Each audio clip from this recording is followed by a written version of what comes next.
अस्सलाम वालेकुम दोस्तों, इस वक्त हम जजीरा आलिया में हैं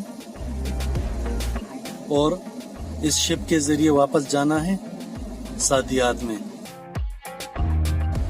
अभी ये शिप आ रही है, इसमें हम अपनी गाड़ी लोड करेंगे इंशाअल्लाह और जाएंगे जजीरा सादियात में।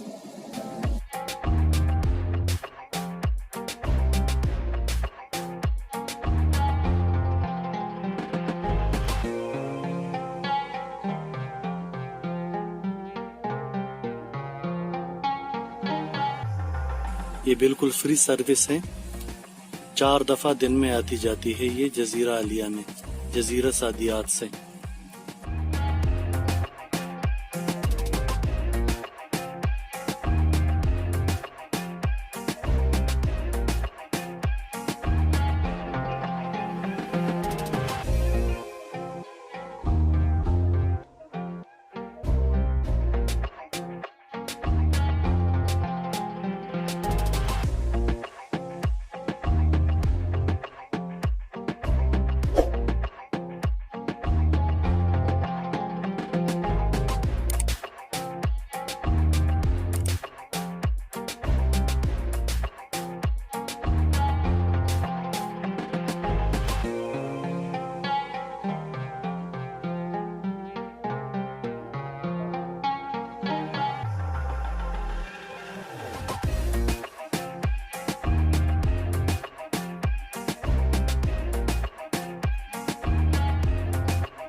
दोस्तों अगर वीडियो अच्छी लगी हो तो प्लीज़ चैनल को सब्सक्राइब कर लें, साथ में बेल आइकन पर क्लिक करके ऑल नोटिफिकेशन को इनेबल कर दें ताकि आपको आने वाली अपडेट बर वक्त मिल सके।